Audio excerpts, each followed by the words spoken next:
오늘 은혜 받으실 하나님의 말씀은 시편 35편 우리 9절 한 절 말씀이 되겠습니다. 내 영혼이 야훼를 즐거워하며 그의 구원을 기뻐하리로다. 아멘. 아멘. 우리 예수님 사랑하시며 크게 아멘 하시겠습니다. 아멘. 함께합니다. 하나님도 나를 죽기까지 사랑하십니다. 아멘. 오늘 저는 시편 35편 우리 9절 말씀을 가지고 사랑과 기쁨이라는 제목을 함께 은혜를 나누고자 합니다. 오늘 본문의 시편 기자는 다윗입니다. 다윗은 일평생을 하나님을 참 기뻐했던 사람입니다. 하나님을 사랑하고 경외하며 또 하나님을 제일 주위로 놓고 그 하나님을 따랐던, 섬기며 살았던 삶입니다. 그것이 다윗의 삶이었어요. 그의 인생을 가만히 보면 그런 기쁨을 누릴 만한 상황이어서, 환경이어서 기쁨을 누렸던 것은 아니었습니다. 그가 어렸을 때는 목동이었죠. 양을 쳤습니다. 양을 길렀습니다. 양을 돌봤어요. 그러니까 늘 언제나 맹수가 나타나서 양을 잡아갈까 봐 늘 양을 지켜야 했어요. 보호해야 됐어요. 언제 잡아갈지 모르니까 걱정도 되고 두렵기도 했겠죠. 청소년 때는 골리앗을 죽이면서 늘 전쟁터로 다녔습니다. 청년이 돼서는 사울 왕의 시기와 질투를 받아가지고 도망만 다녔어요. 10년이라는 세월을. 그러니까 그 삶을 가만히 보면 어떻게 보면 순간순간 참 피곤했을 것 같아요. 참 힘들었을 거예요. 지칠만도 했을 겁니다. 그런데 언제나 그의 마음속에는 기쁨이 있었어요. 그리고 어떻게 보면은 그 상황 속에 기쁠 수도 없고 즐길 수도 없는 상황이었는데 다 모든 어려움을 이겨냈어요. 그리고 그의 삶은 놀라운 일들을 이루어냈습니다. 통일 국가를 이루고 그리고 솔로몬 그 성전을 지을 그 기틀을 다 준비하고 최고의 영토 확장을 이뤘던 그런 위대한 왕이었어요. 그러니까 다윗은 그의 삶을 통해서 참 많은 것을 이루어냈습니다. 그런데 그는 평생 자신의 업적을 자랑하지 않았습니다. 오직 하나님을 찬양하고 오직 하나님의 은혜를 노래했어요. 그래서 다윗의 진정한 위대함은 그렇게 파란만장한 삶을 살았음에도 불구하고 위대한 업적을 남겼기 때문에가 아니라 언제나 하나님 한 분만으로 기뻐하고 하나님과 동행하고 하나님의 삶, 하나님의 말씀을 쫓아 산 그 삶이 위대한 거예요. 다윗은 왕이 돼서도요, 여전히 참 어려운, 어떻게 보면 기뻐할 수 없는 사건들이 늘 있었습니다. 그 중에 하나가 그의 아들, 사랑하는 아들 압살롬이 자신을 죽이겠다고 쿠데타를 일으킨 거예요. 실제로 남매간의 문제로 인해서 그의 형 암놈을 칼로 죽이고 말았습니다. 여러분, 자신의 아들이 또 다른 아들을 죽였다, 칼로 죽였다. 그 마음이요, 다윗의 마음이 얼마나 슬펐을까요? 억장이 무너졌을 거예요. 여러분, 우리가 다윗에 대해서 그냥 듣고 읽고 그러니까 그냥 어떻게 보면 좀 멀리 있게 느껴질 수도 있는데 다윗도요, 사실은 우리와 똑같은 사람이었어요. 우리가 느끼는 감정을 똑같이 느꼈다는 거죠. 압살롬이 암놈을 죽이고 자기 자신을 몰아내고 왕이 되겠다고 예루살렘에 군사를 모아서 쳐들어왔을 때 얼마나 기가 막혔을까요? 그 마음은 천갈래 만갈래로 찢어졌을 거예요. 얼마나 힘들고 아팠으면 그가 피난을 가면서 피신을 가면서 머리를 감싸고 맨발로 울면서 갔답니다. 그런데 다윗은 그 모든 일 속에서도 끝까지 하늘을 바라봤습니다. 신하들과 함께 예루살렘에서 나와가지고 이 바후림이라는 곳까지 도망을 갔어요. 그런데 그곳에 그 사울 왕의 친척 중에 한 명인 시므이라는 사람이 나와가지고 이렇게 얘기합니다. 피 흘린 자여, 피를 흘린 자여, 사악한 자여, 가거라 가거라. 사울의 족속의 모든 피를 야훼께서 내게로 돌리셨도다. 그를 이어서 너가 왕이 되었으나 야훼께서 나라를 내 아들 압살롬의 손에 넘기셨도다. 보라, 너는 피를 흘린 자이므로 화를 자초하였느니라. 저주하며 돌을 던졌어요. 옆에서 그것을 본 수로의 아들 이 아비새가 도저히 참을 수 없었어요. 그래서 내가 저 죽은 개의 머리를 베게 하소서라고 다윗에게 청했습니다. 근데 다윗은 수로의 아들들아, 그가 저주하는 것은 야훼께서 그에게 다윗을 저주하라 하시매니 너가 어찌 그리하겠느냐 할 자가 누구겠느냐. 그러니까 아니 옆에 있는 신하들한테도 다윗이 먼저 이렇게 얘기해요. 내 몸에서 난 아들도 내 생명을 헤아려 하거든. 하물며 이 베냐민 사람이랴. 야훼께서 그에게 명령하신 것이니 그가 저주하게 버려두라. 혹시 야훼께서 나의 원통함을 감찰하시리니 오늘 그 저주 때문에 야훼께서 선으로 내게 갚아주시리라. 다윗은 하나님이 하셨다면 누가 그를 멈추게 하겠느냐. 그냥 하나님이 허락하셨다면 그것을 그냥 하바에 내버려 두라. 하나님을 신뢰했어요. 내가 억울해도 하나님이 아시니, 내 원통함을 하나님이 아시니 그분이 갚아주실 것이다.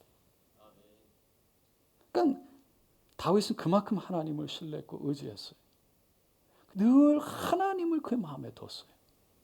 그러니까 상황과 환경은 힘이 들고 너무 어렵고 지칠만한데 슬펐는데 마음에는요 세상이 알 수 없는 평안, 하나님이 하실 것이라는 평안, 하나님을 신뢰하는 믿음이 있었던 거죠. 다윗은 이 세상에서 찾을 수 없는 평안과 여유를 마음에 품었던 거예요. 여러분, 우리도 교회 여러 가지 일로 어려움을 겪기도 하지요. 코로나 바이러스로 인해서 교회가 힘들기도 합니다. 그래서 걱정도 됩니다. 지치기도 합니다. 때로는 두렵기도 합니다. 그런데 그것과도 전혀 다른 또 다른 평안과 기쁨을 누릴 수 있는 줄로 믿습니다. 그래서 우리 삶에 생각지도 못한 엄청난 어려움이 닥치기도 하고 낭패가 있어도 여전히 우리가 미소 짓고 웃을 수 있는 것은, 여전히 평안을 누릴 수 있는 것은 그분 하나님이 계시다는 것을 알기 때문이에요. 다윗 왕은 그래서 이 왕이 되었을 때도요, 모든 이 세상의 쾌락을 누릴 수 있었지만 그는 그런 데서 기쁨을 찾지 않았어요. 하늘의 기쁨을 맛본 사람은, 아니 하늘의 기쁨을 맛보지 못한 사람은, 하늘의 그 기쁨을 모르는 사람은 돈이나 권력이나 세상의 온갖 좋은 것들로부터 기쁨을 찾으려고 해요. 하지만 다윗은 그러지 않았어요. 다윗은 부자였어요. 다윗은요 그의 명성에 온 세계 가장 위대한 왕으로 자자했어요. 여러 나라 왕들이 부러워하면서 다윗에게 온갖 좋은 것들을 선물로 다 보내왔어요.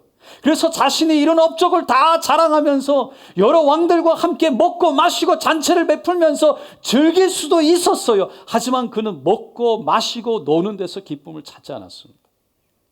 하나님을 사랑하고 경외하고 경배하는 데서 기쁨을 찾았어요. 왜냐하면 그것이 영원한 복이라는 것, 거기에 진정한 기쁨이 있다는 것을 알았기 때문입니다. 세상에 누려도 끝이 없는 허무한 기쁨이 아니라 변함없는 온전한 하늘의 기쁨, 만족을 바랬던 거예요. 그것이 있다는 것을 알았기 때문에. 그래서 그는 시편 4편 7절에 보면 이렇게 고백합니다. 주께서 내 마음에 두신 기쁨은 그들의 곡식과 새 포도주에 풍성할 때보다 더하나이다. 그러니까 하나님이 자기 자신에 두신 기쁨은, 하나님이 지금 나에게 주신 이 기쁨은 이 세상의 곡식이나 포도주가 많을 때보다, 그것보다 더 있다는 거예요. 여러분, 곡식은 그 시대의 부를 상징했어요. 포도주는요 그 시대의 즐거움을 누릴 수 있는 원천이었어요. 그런데 오늘날 돈과 명예와 육체적 즐거움을 해당하는 그런 것들, 그런 곳에서 기쁨을 느끼는 것이 아니라, 기쁨을 추구하는 것이 아니라 그런 것과 비교할 수 없는 더 큰 기쁨이 자신 안에 있다고 다윗은 고백하고 있는 겁니다. 여러분, 다윗에게 있었던 이러한 기쁨, 하나님이 주셨던 기쁨, 그런 기쁨을 우리는 어떻게 하면 누릴 수 있을까요? 오늘 설교 제목이요, 사랑과 기쁨입니다. 지난주 설교 제목은 눈물과 기쁨이었어요. 그러니까 눈물, 울면, 애통해하면 그 눈물을 하나님은 기쁨의 눈물로 바꿔주신다는 거예요. 그냥 그 눈물이 감정적으로 슬퍼서 오는 눈물이 아니라, 세상 일로 슬퍼서 오는 눈물이 아니라 이 자신의 죄가 깨달아져서 오는 눈물이라고 그랬어요. 말씀 앞에 서 보니까 내 자신이 보이는 거예요. 말씀 앞에 서 보니까 나의 부족함이 보이는 거예요. 말씀 앞에 서 보니까 나의 나약함이 보이는 거예요. 내가 일어서는 하나님 앞에 안 된다는 걸 아니까, 내가 안 되니까 원통 마음이 아픈 거예요. 그 눈물이 나는 거예요. 하나님의 은혜가 아니고는 하나님께 갈 수 없음을 아는 거예요. 그러니까 하나님 앞에 눈물이 나는 거예요. 그 눈물을 하나님은 받으시는 거예요. 그럼에도 불구하고 나를 사랑하시는 그 하나님의 마음이 느껴져서, 그 하나님의 사랑이 느껴져서, 그 마음이 벅차서 또 다른 뜨거운 눈물이 나오는 거예요. 그 눈물이 감사와 기쁨의 눈물인 거예요. 여러분, 이와 같이 사랑과 기쁨, 사랑하면 기뻐지는 줄로 믿습니다. 하나님이 나를 사랑한다는 것을 알면 기뻐지고요, 내가 하나님을 사랑하게 되면 기뻐져요. 여러분, 혹시 사랑해 보셨습니까? 너무 오래전 일이라 기억이 안 나세요? 사랑을 해본 사람은요, 그 마음이 얼마나 기뻐지는지를 압니다. 꽃을 들고 가본 사람은요, 그 마음이 얼마나 설레는 일인지 압니다. 아주 오래전 일이죠. 제 아내가 21살 때이었습니다. 호주는 21살 생일을 가장 이렇게 최고로 가장 축하하고 막 친구들이 와서 크게 하지 않습니까? 그 21살 생일에 초대를 받았어요. 그때 막 사귀기 시작했어요. 그래서 뭐를 줘야 될까 고민을 하게 됐습니다. 근데 들은 건 있어가지고 줄기가 긴 빨간 장미를 20송이를 샀어요. 그리고는 가가지고 그것을 탁 내밀면서 이 장미 20송인데 나머지 21번째 송이는 바로 너야. 닭살? 추워요? 할렐루야. 그게 아직도 기억이 납니다. 근데 그 꽃이 그 버우드에 파라마타 로드에 있는 꽃집이었는데 꽤 비쌌어요. 상관없었어요. 제가 그때 갈 때, 그 길을 갈 때 어떤 마음으로 갔는지 기억나요. 지금도 그 길. 그런데 꽃을 사고는 어떻게 거기 목사님 댁으로 갔는지 기억이 안 나요. 여러분, 하나님을 사랑하게 되면 그런 거예요. 그런 기쁨이 우리 안에 일어나는 거예요. 여러분, 하나님은 살아계신 줄로 믿습니다. 그래서 그분은요, 이 땅에 성령으로 와 계세요. 그리고 그분은 우리와 같이 지정의를 갖고 계세요. 인격을 갖고 계세요. 성경에 보면 하나님은 지혜와 지식이 넘친다, 풍부하다 그럽니다. 그러니까 그분에게는 모르는 것이 없고 다 알고 계시고, 그래서 미리 준비하고 예비하고 이루어갔어요. 아담과 하와가 선악과를 따먹고 타락했지요. 그때 하나님은 이미 앞을 내다보시고요,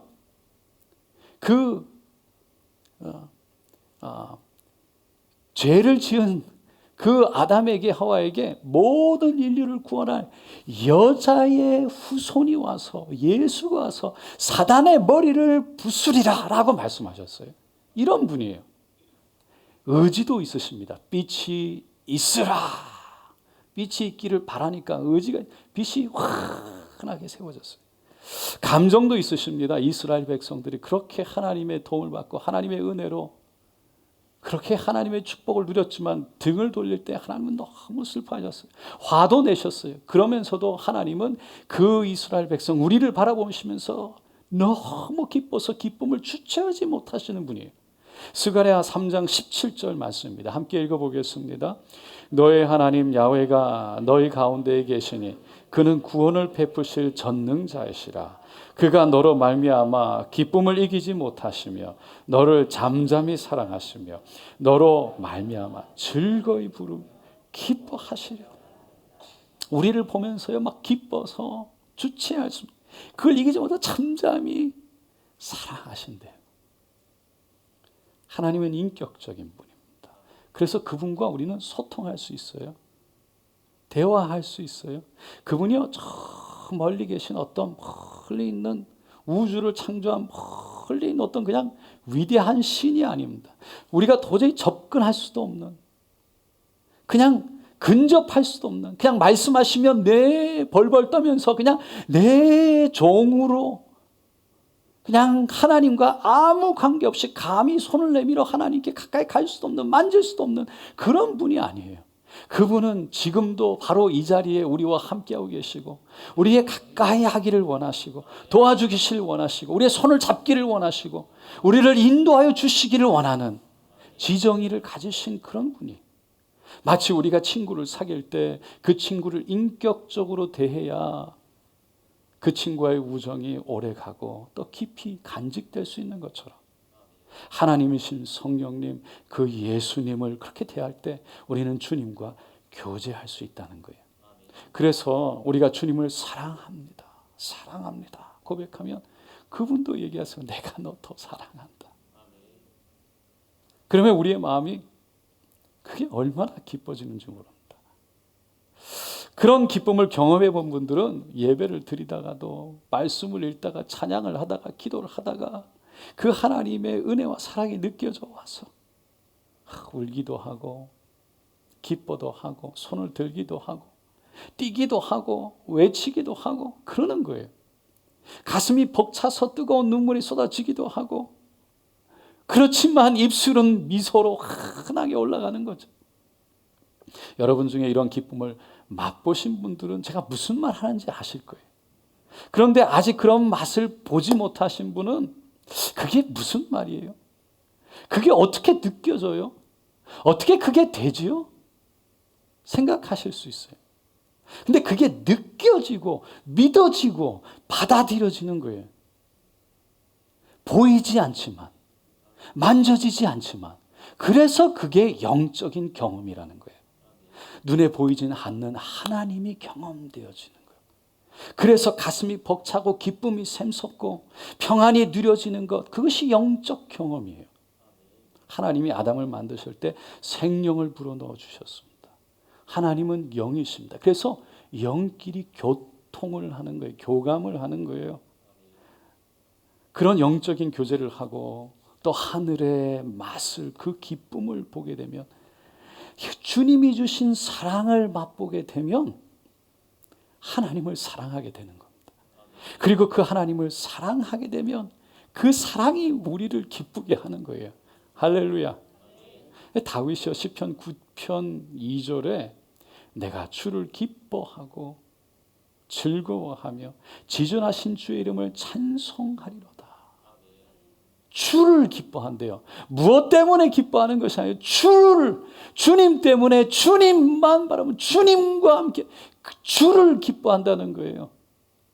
여러분 시편 104편 34절 다 같이 읽어보겠습니다. 나의 기도를 기쁘게 여기시기를 바라나니 나는 야훼로 말미암아 즐거워하리라. 다윗은 하나님의 은혜를 맛보았던 자입니다. 그 하나님이 기뻤어요. 하나님이 너무나 좋았어요. 하나님이 좋았어요. 저 푸른 초원에서 양을 치다가 하늘을 다 광활한 하늘을 바라보면서 밤에는 쏟아지는 별을 바라보면서 하나님과 대화했어요. 하나님이 계시기에 혼자였지만 외롭지 않았어요. 두렵지도 않았어요. 낮에는 또 밤에도 야생 동물들이 으르렁거리고 양을 잡아려고 노렸지만 무섭지 않았어요. 사자나 곰이 달려와서 양을 물으면요, 성경에서는 맨손으로 달려가서 그 맹수를 때렸대요. 그리고 그 양을 건져왔대요. 구해왔다는 거예요. 자기를 해치려고 하면 수염을 잡고 때렸답니다. 다윗이었어요.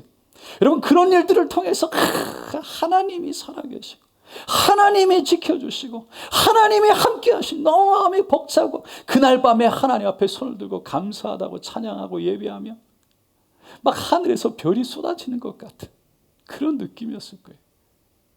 광야에서 사울을 피해서 도망을 다녔지만 그러면서도 하나님이 주시는 평안과 보호하심을 경험했어요. 다윗이 골리앗을 죽이고 사울의 시기를 받아서 가장 먼저 도망간 곳이 라마라는 곳입니다.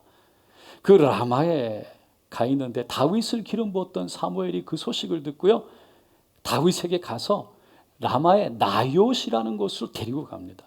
사울이 그 이야기를 들어요. 그래서 다윗을 잡으려고, 죽이려고 나요스로 갑니다. 그런데 그곳에 갔더니요, 하나님의 신이 임했대요. 사울에게 하나님의 신이 임해가지고 영이 임해서 벌거벗고 사무엘 앞에서 하루 종일 밤낮 예언을 한 거예요. 그 틈에 나요스를 다윗이 벗어납니다.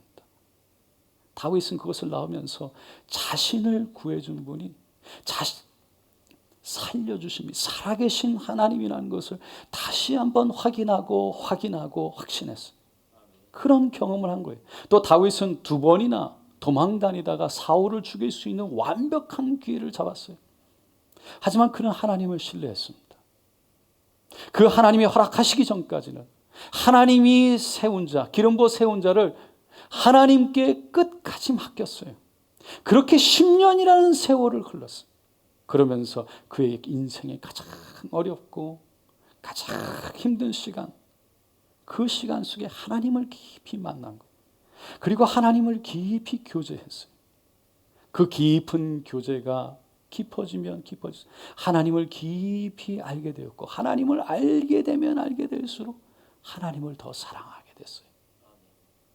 다윗은 왕이 돼서도요, 하나님을 너무 기뻐했어요.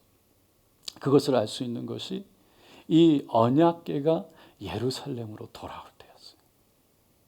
그 하나님의 임재를 의미하는 언약궤가 예루살렘으로 돌아왔어요.